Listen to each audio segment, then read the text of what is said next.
Hello friends, welcome to study home. Friends, सामान्य विज्ञान top 1000 MCQs के इस वीडियो में आज हम शुरू कर रहे हैं नया सेक्शन भौतिक विज्ञान। और भौतिक विज्ञान में सबसे पहले हम जानेंगे विभिन्न मात्रकों और इकाइयों के बारे में, मापक यंत्रों और पैमानों के बारे में। तो फ्रेंड्स, इसमें हम ऐसे क्वेश्चंस को डिस्कस करेंगे जो कि लगातार एग्जाम्स में रिपीट होते हैं, चाहे वो आईएएस का एग्जाम हो, पीसीएस का एग्जाम हो या अन्य कोई भी सिविल सेवा का एग्जाम हो। तो फ्रेंड्स, हमारा ये वीडियो आपके किसी भी एग्जाम की दृष्टि से काफ़ी इम्पोर्टेंट है। तो आइए शुरुआत करते हैं क्वेश्चन नंबर 1 से। फ्रेंड्स, फर्स्ट क्वेश्चन है, शक्ति का मात्रक है हर्ट्ज, वोल्ट, वॉट या फिर कूलम। यूपी पीसीएस जीआईसी के 2010 के एग्जाम में पूछा गया था। तो फ्रेंड्स, सबसे पहले जान लेते हैं शक्ति क्या होता है। शक्ति, जिसको हम पावर कहते हैं और इसको पी से डिनोट करते हैं। शक्ति होती है किसी वस्तु के कार्य करने की दर। कोई वस्तु कितने समय में कितना कार्य कर रही है, वो उसकी शक्ति होती है। यानी कि P इज इक्वल टू होता है W अपॉन टी। और W का जो मात्रक है वो है जूल, यानी कि कार्य को हम जूल में नापते हैं और समय को हम सेकंड में नापते हैं।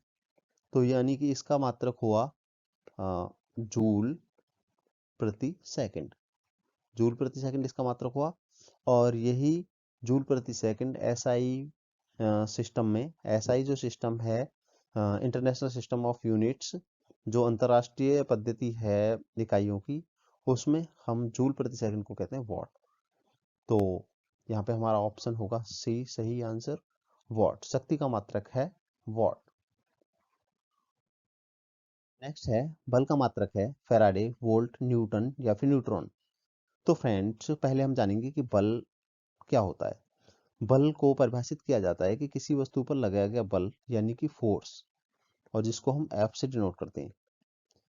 ये उस वस्तु के द्रव्यमान यानी कि एम और उसमें उत्पन्न त्वरण के गुणनफल के बराबर होता है। त्वरण मीन्स त्वरण को ए से डिनोट करते हैं, यानी कि F is equal to M A होता है। और एम ए ये न्यूटन का सेकंड लॉ होता है, न्यूटन की गति का सेकंड लॉ होता है। तो फोर्स का मात्रक क्या होगा, हमको एम का मात्रक निकालना पड़ेगा और ए का मात्रक। एम को हम केजी किलोग्राम में नापते हैं द्रव्यमान को, और जो त्वरण होता है, त्वरण का मात्रक होता है मीटर प्रति सेकंड स्क्वायर। क्योंकि त्वरण जो होता है किसी वस्तु के वेग परिवर्तन की दर होती है। वेग परिवर्तन की दर का मतलब हो गया कि v upon T, velocity upon time. तो वेलोसिटी का जो मात्रक होता है वो मीटर प्रति सेकंड होता है, और टी का मात्रक सेकंड होता है, तो मीटर प्रति सेकंड स्क्वायर हो गया। इस तरह से मीटर प्रति सेकंड स्क्वायर। तो जो एफ का मात्रक होगा वो होगा किलोग्राम, किलो किलोग्राम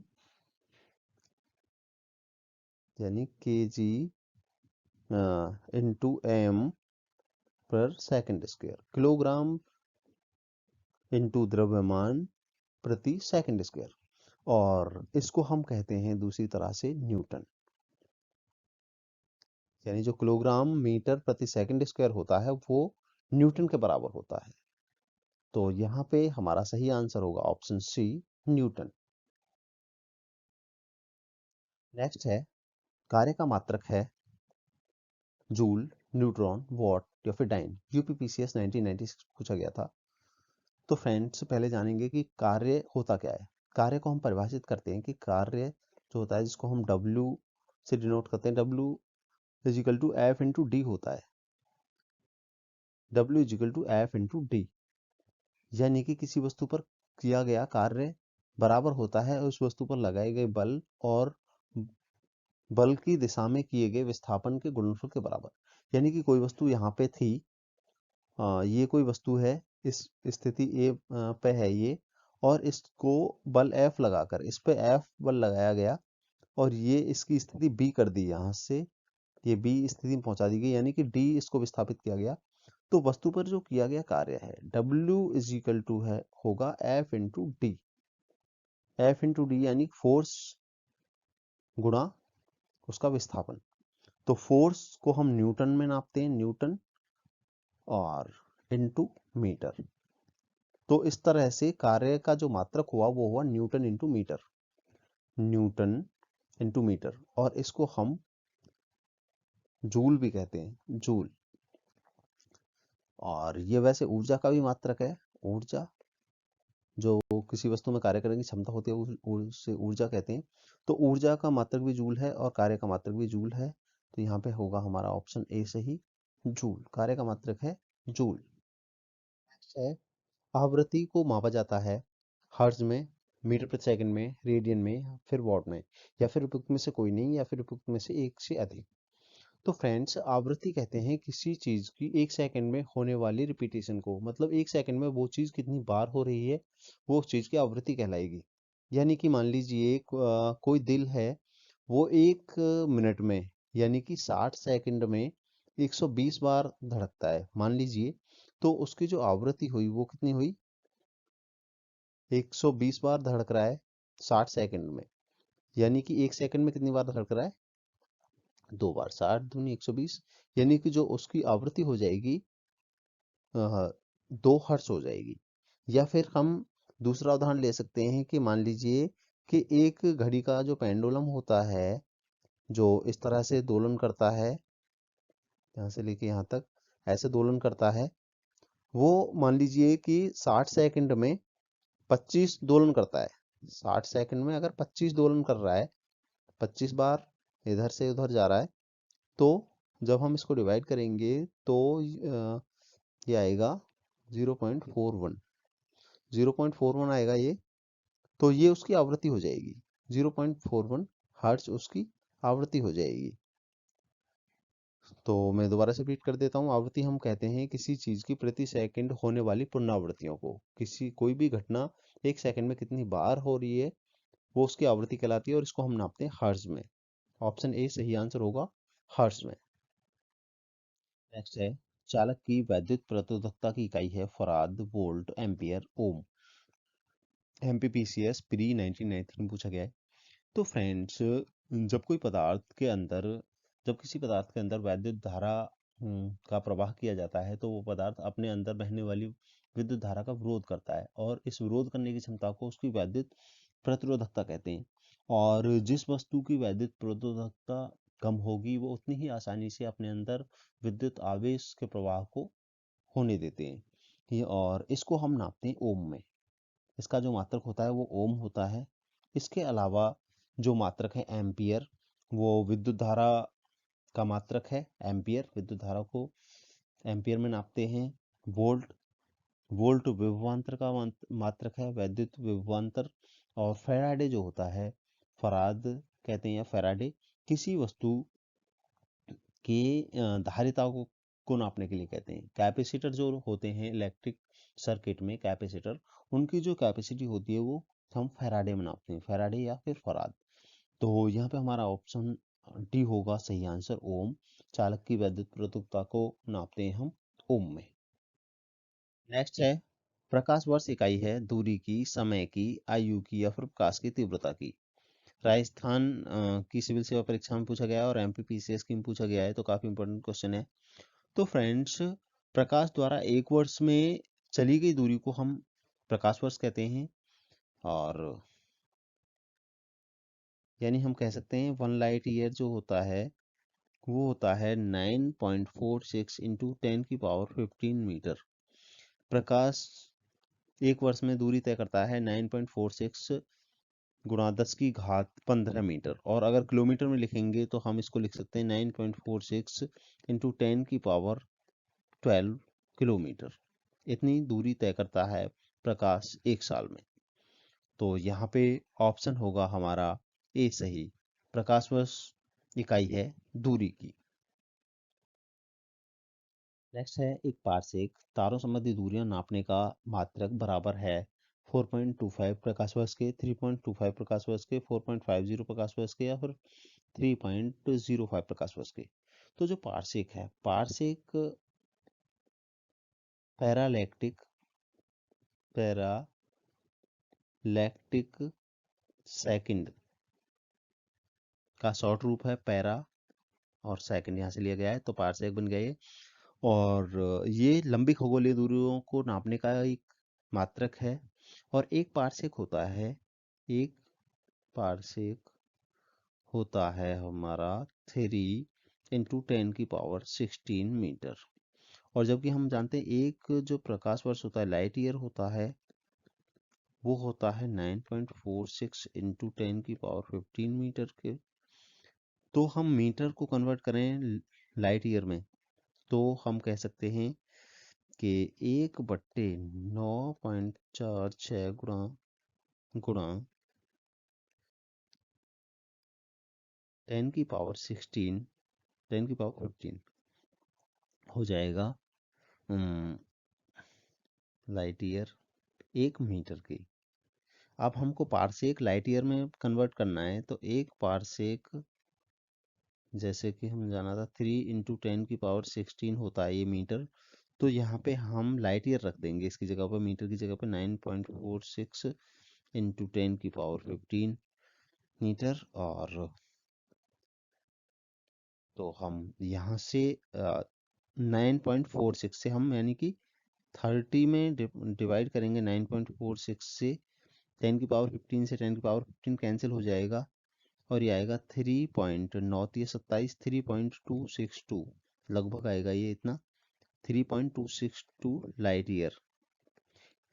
यानी कि एक पारसेक जो होगा 3.262 लाइट ईयर यानी प्रकाश वर्ष के बराबर होगा।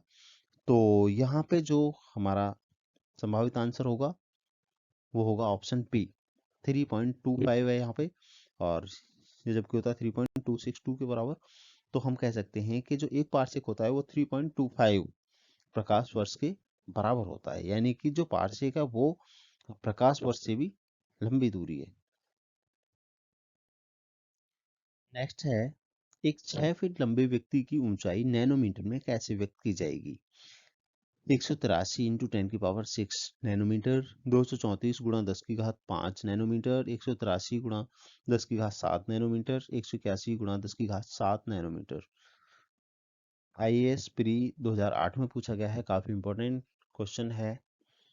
तो फ्रेंड्स, जैसा कि हम जानते हैं कि एक नैनोमीटर जो होता है, एक नैनोमीटर जो होता है वो होता है 10⁻⁻9 मीटर की। और तो इस तरह से हम कह सकते हैं कि जो एक मीटर होगा वो होगा 10⁹ नैनोमीटर के बराबर, नैनोमीटर की। 1 मीटर बराबर 10⁹, ये प्लस की घात हो जाएगी। तो जबकि हम जानते हैं कि 1 फीट बराबर होता है, अगर मीटर में बात करें तो 0.305 मीटर की, और मीटर को हमें नैनोमीटर में कन्वर्ट करना है, तो हम मीटर की जगह पे 10⁹ नैनोमीटर रख देंगे, नैनोमीटर। अब इस पॉइंट को हम 2 अंक पीछे की तरफ ले जाएंगे, यानी कि 30.5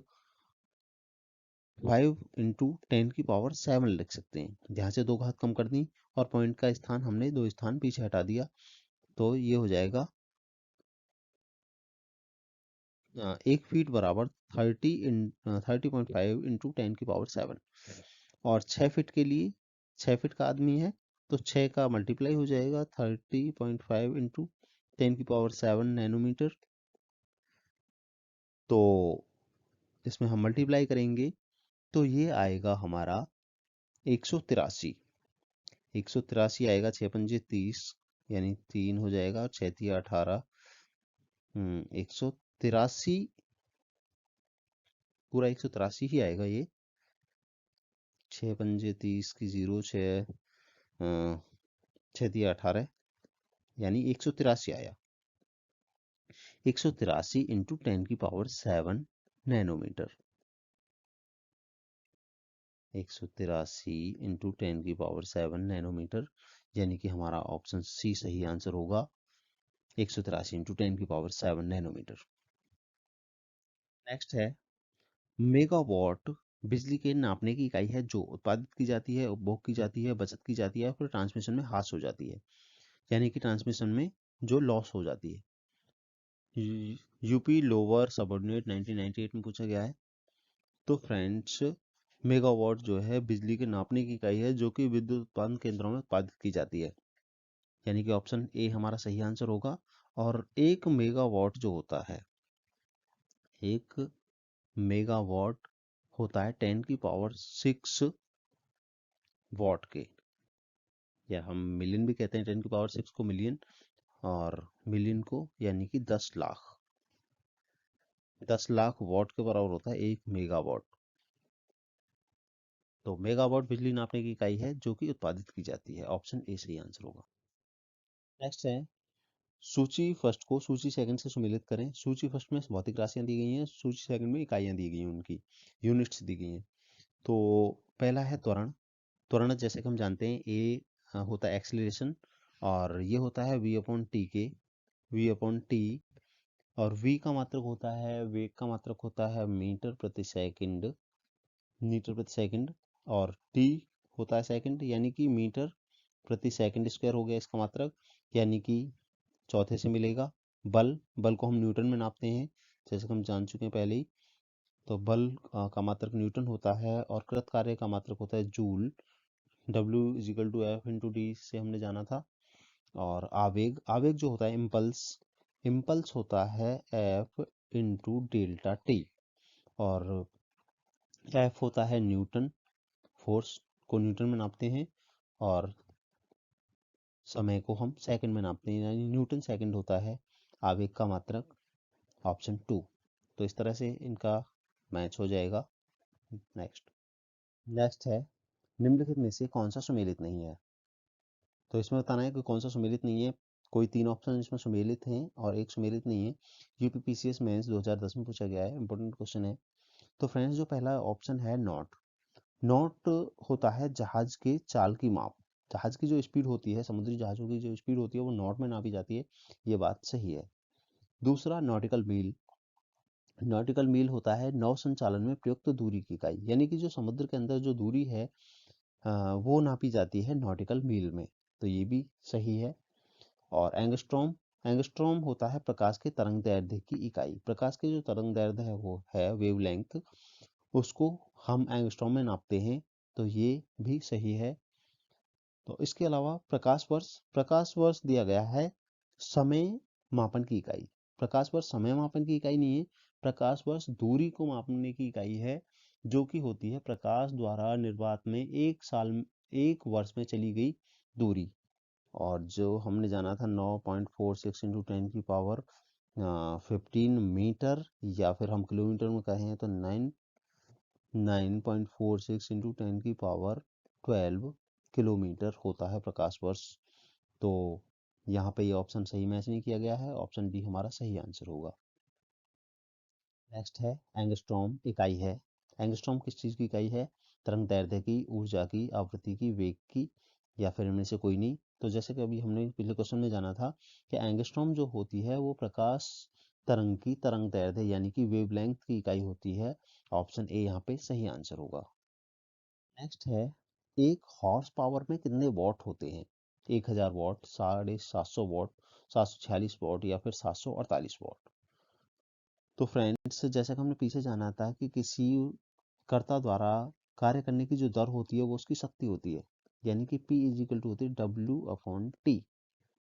और जिसको हम जूल, क्योंकि कार्य का मात्रक जूल होता है और समय का मात्रक सेकंड होता है, जूल प्रति सेकंड में, या फिर हम वॉट में नापते हैं, वॉट। और एक वॉट जो होता है, एक वॉट होता है 746, ना सॉरी, एक हॉर्स पावर जो होता है, एक HP हॉर्स पावर होता है 746 वॉट के। ये इंजन की पावर होती है, जो इंजन हम यूज करते हैं उन इंजन्स की पावर होती है हॉर्स पावर में। तो एक हॉर्स पावर का मतलब हो गया 746 वॉट। ऑप्शन सी सही आंसर होगा, 746। नेक्स्ट है, पास्कल इकाई है। पास्कल किस चीज की इकाई है? आर्द्रता की, दाब की, वर्षा की, या फिर तापमान की। तो फ्रेंड्स, पास्कल जो इकाई है वो है दाब की। और दाब हम किसको कहते हैं? कि किसी वस्तु के तल के इकाई क्षेत्रफल पर, या फिर हम कहेंगे कि किसी तल के इकाई क्षेत्रफल पर लगने वाले बल को दाब कहते हैं। दाब, जिसको हम P से डिनोट करते हैं, प्रेशर। तो दाब इज इक्वल टू होता है बल अपॉन क्षेत्रफल। बल अपॉन क्षेत्रफल होता है, और बल की इकाई होती है न्यूटन अपॉन क्षेत्रफल। क्षेत्रफल की इकाई होती है मीटर स्क्वायर, क्योंकि क्षेत्रफल को हम मीटर स्क्वायर में नापते हैं। तो न्यूटन न्यूटन प्रति मीटर स्क्वायर हो गई दाब की इकाई। और इसको हम एक पास्कल भी कहते हैं। पास्कल, एक पास्कल बराबर होता है 1 न्यूटन प्रति मीटर स्क्वायर की। तो पास्कल इकाई है दाब की। ऑप्शन बी सही आंसर है। नेक्स्ट है पारिस्थितिक दाब यानी कि एटमॉस्फेरिक प्रेशर की इकाई क्या है? बार, नॉट, जूल या फिर ओम।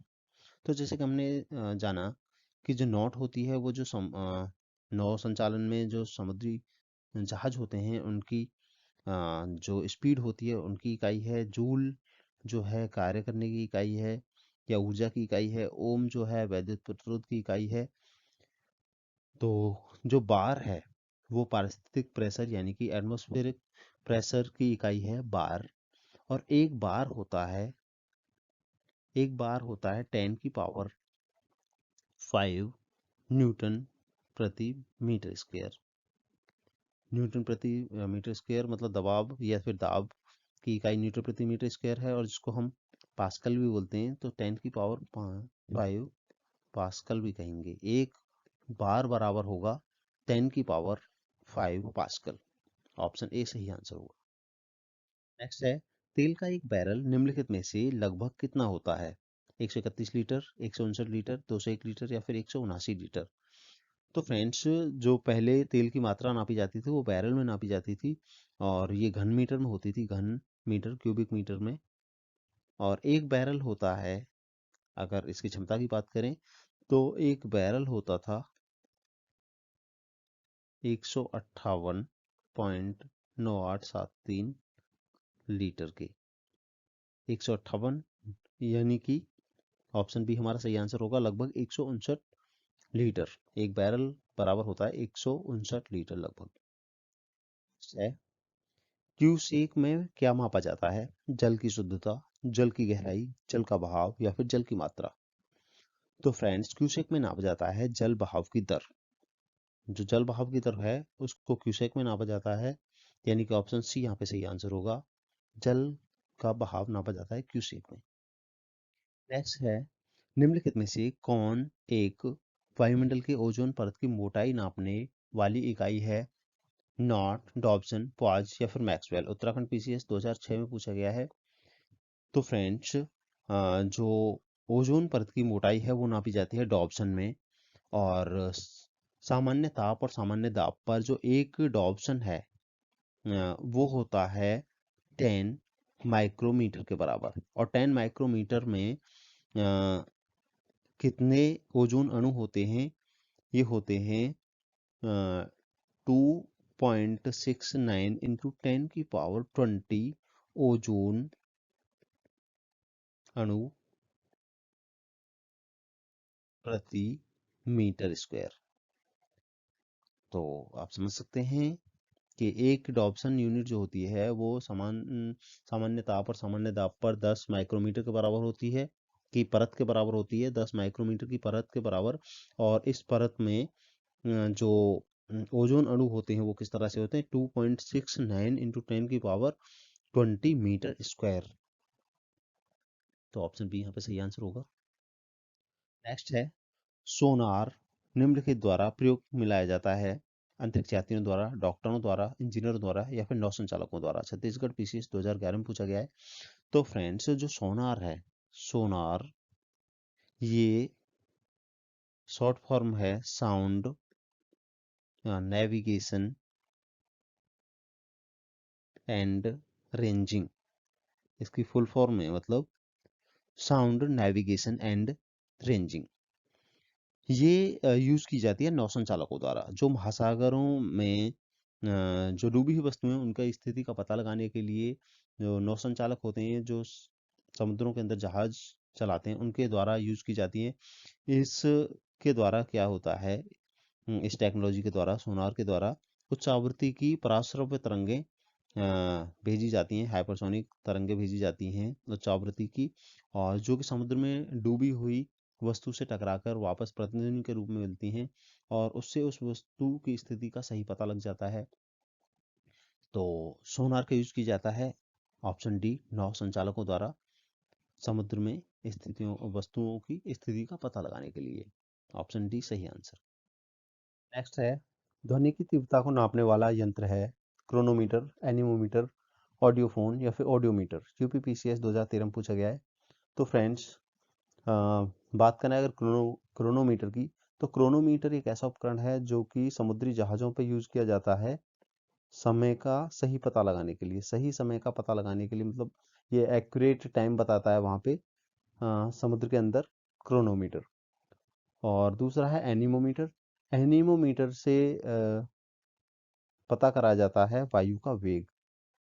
वायु का वेग यानी कि स्पीड ऑफ विंड पता करी जाती है एनीमोमीटर से।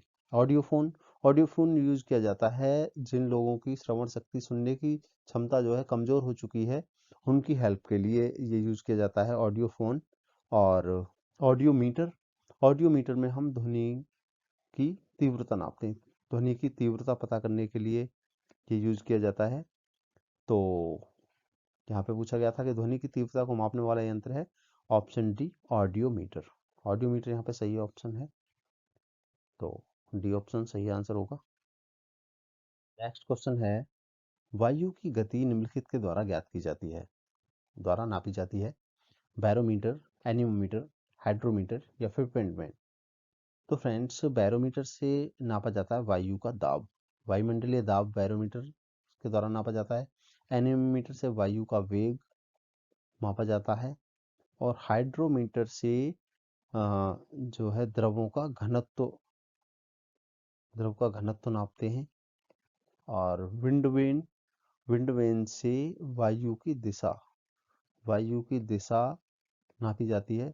तो वायु की गति पूछा गया है, वायु की गति नापते हैं हम एनीमोमीटर से। ऑप्शन बी यहाँ पे सही आंसर होगा। नेक्स्ट है पायरोमीटर किसके मापन में प्रयोग किया जाता है? वायुमंडलीय दाब के, आर्द्रता के, उच्च ताप के या फिर घनत्व के। कई बार पूछा जा चुका है एग्जाम्स में, काफी इंपॉर्टेंट क्वेश्चन है। तो फ्रेंड्स पायरोमीटर जिसका पूरा नाम है पूर्ण विकिरण तापमापी यानी कि टोटल रेडिएशन पायरोमीटर, इसका यूज किया जाता है उच्च ताप को नापने में। उच्च ताप जैसे कि सूर्य आदि का ताप पता करने के लिए इसका यूज किया जाता है। और ये स्टीफन के नियम पे काम करता है। स्टीफन का नियम क्या है कि किसी उच्च वस्तु से उत्सर्जित जो विकिरण होता है वो उस वस्तु के ताप के परम ताप के 4 घात के अनुक्रमानुपाती होता है। तो इस सिद्धांत पे यह कार्य करता है। और जिन वस्तुओं का ताप 800 डिग्री से नीचे होता है, 800 डिग्री से नीचे अगर ताप है तो उसका तापमान इस पायरोमीटर से हम नहीं पता कर सकते हैं, क्योंकि 800 से कम 800 डिग्री सेल्सियस से कम तापमान पर वस्तुएं ऊष्मीय विकिरण का उत्सर्जन नहीं करती हैं। तो पायरोमीटर का यूज किया जाता है उच्च ताप को मापने के लिए। ऑप्शन सी सही आंसर। नेक्स्ट है मैनोमीटर के द्वारा किसकी माप की जाती है? वायु दाब की, गैसों के दाब की, द्रवों के घनत्व की या फिर सतह पर तेल का दबाव की। यूपीपीसीएस 1990 में पूछा गया है। तो फ्रेंड्स वायु दाब जैसे कि हमने पहले भी जाना है कि बैरोमीटर के द्वारा नापा जाता है वायु दाब, बैरोमीटर के द्वारा। और जो गैसों का दाब है वो मैनोमीटर के द्वारा नापा जाता है, मैनोमीटर के द्वारा नापा जाता है। द्रवों का घनत्व हाइड्रोमीटर के द्वारा नापा जाता है जैसे कि हमने पहले जाना। तो यहाँ पे हमारा ऑप्शन होगा बी, गैसों का दाब नापते हैं हम मैनोमीटर के द्वारा। नेक्स्ट है निम्नलिखित युग्मों में से कौन सा एक सही सुमेलित नहीं है? इन चारों में 3 सुमेलित हैं लेकिन एक सुमेलित नहीं है, वो हमें ढूंढना है। तो ऑडोमीटर का यूज होता है वाहनों के पहियों द्वारा तय की गई दूरी मापने के लिए, जिसको स्पीडोमीटर भी कहते हैं। ऑडोमीटर यानी जो वाहनों में जो लगा होता है, ऑडोमीटर या स्पीडोमीटर कहते हैं उसे हम। तो वाहनों के पहियों द्वारा तय की गई दूरी के लिए होता है वो, ये सही है। ऑन्डोमीटर जो होता है, ऑन्डोमीटर होता है विद्युत चुंबकीय तरंगों की आवृत्ति मापने का यंत्र, ये सही है ऑप्शन बी। और ऑडियोमीटर जो होता है वो ध्वनि तीव्रता को मापने के लिए यंत्र है। और जो एमीटर है, एमीटर होता है विद्युत धारा मापने के लिए, विद्युत धारा मापते हैं हम एमीटर में, लेकिन यहाँ पे दिया गया विद्युत शक्ति का मापक, तो विद्युत शक्ति का मापक नहीं है, ये विद्युत धारा का मापक है एमीटर, तो ये सुमेलित नहीं है। ऑप्शन डी यहाँ पे सही आंसर होगा। नेक्स्ट है, वायुमंडलीय दाब को मापने में यंत्र का उपयोग किया जाता है। हाइड्रोमीटर, बैरोमीटर, मैनोमीटर या फिर हाइग्रोमीटर। एमपीपीसीएस 2000 और यूपीपीसीएस 2010 में पूछा गया है। तो फ्रेंड्स, जैसे कि हम पीछे डिस्कस कर चुके हैं कि हाइड्रोमीटर का उपयोग किया जाता है द्रवों का घनत्व पता करने में। द्रव का घनत्व प्राप्त पता किया जाता है हाइड्रोमीटर के द्वारा। बैरोमीटर के द्वारा वायुमंडलीय दाब या वायु दाब को हम नापते हैं बैरोमीटर के द्वारा। मैनोमीटर मीन्स गैसों के दाब को हम नापते हैं, गैसों के दाब को। और हाइग्रोमीटर, हाइग्रोमीटर से वायुमंडल वायु के अंदर जो आर्द्रता होती है उसको नापा जाता है। तो यहाँ पूछा गया वायुमंडल दाब को नापने के लिए यंत्र, तो ऑप्शन बी सही आंसर होगा, बैरोमीटर। नेक्स्ट है, दूध का आपेक्षिक घनत्व ज्ञात किया जा सकता है। हाइड्रोमीटर से, ब्यूट्रोमीटर से, लैक्टोमीटर से या फिर थर्मामीटर से। तो जैसे कि हम डिस्कस कर चुके हैं कि हाइड्रोमीटर से जल या फिर द्रवों का घनत्व पता किया जाता है, और ब्यूट्रोमीटर से किया जाता है दूध के अंदर वसा की मात्रा को। और लैक्टोमीटर, लैक्टोमीटर से दूध की शुद्धता को नापा जाता है, दूध की शुद्धता को नापा जाता है, या फिर अपेक्षिक घनत्व हम उसे कहेंगे। और थर्मामीटर से ताप नापते हैं। तो यहाँ पे हमारा सही आंसर होगा कि दूध का अपेक्षिक घनत्व नापा जाता है, ऑप्शन सी, लैक्टोमीटर से। नेक्स्ट है, वायुमंडल की सापेक्ष आर्द्रता मापी जाती है। हाइड्रोमीटर से, हाइग्रोमीटर से, लैक्टोमीटर से या फिर बैरोमीटर से। तो फ्रेंड्स, हाइड्रोमीटर से जल का घनत्व नापते हैं हम या फिर द्रवों का घनत्व नापते हैं। हाइग्रोमीटर से वायुमंडल में आर्द्रता नापते हैं, वायु की आर्द्रता नापते हैं।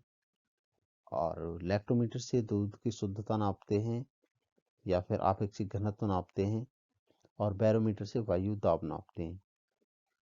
तो वायुमंडल की सापेक्षिक आर्द्रता पूछी गई है, तो ऑप्शन बी सही आंसर होगा, हाइग्रोमीटर से।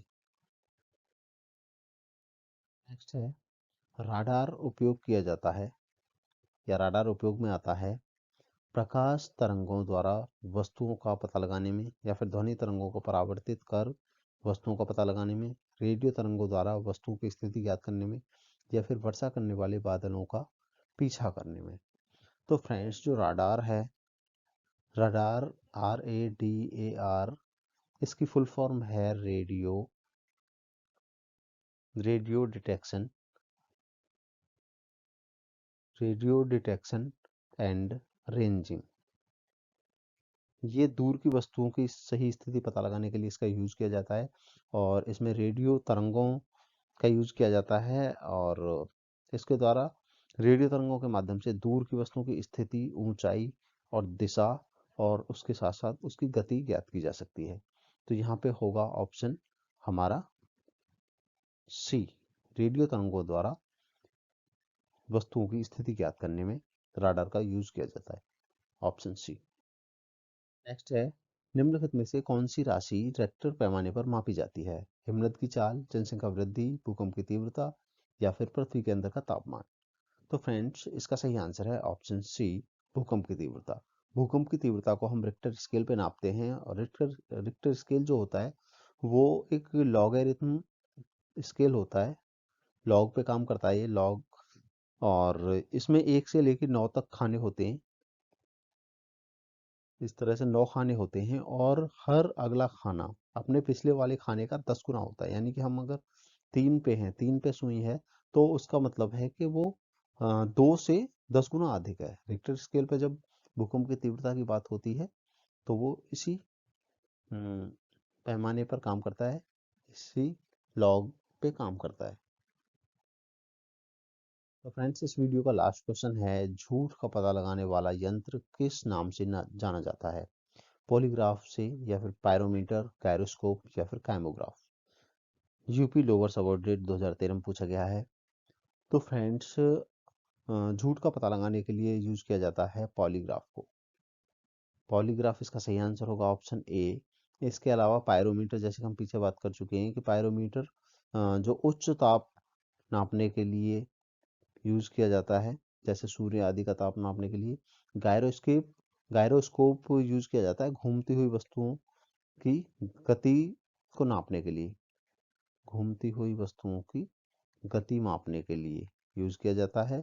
और जो काइमोग्राफ है, काइमोग्राफ शरीर की क्रियाओं को ग्राफ द्वारा निरूपित करने वाला यंत्र है। जैसे कि ब्लड प्रेशर और हृदय की धड़कन वगैरह को, जो हमारी बीट होती है या उसको ये एज ए ग्राफ प्रदर्शित करता है, उसको कहते हैं काइमोग्राफ। तो झूठ का पता लगाने के लिए यूज किया जाता है पॉलीग्राफ को। तो फ्रेंड्स, इस तरह से आज का ये वीडियो यहीं पे समाप्त होता है। हमारा ये वीडियो देखने के लिए धन्यवाद। और आपको हमारा ये वीडियो कैसा लगा आप हमें कमेंट करके बताएं। अगर अच्छा लगा हो तो आप इसे लाइक करें, दोस्तों के साथ शेयर करें। साथ ही हमारा चैनल स्टडी होम सब्सक्राइब करना ना भूलें। Thanks for watching, please subscribe study home.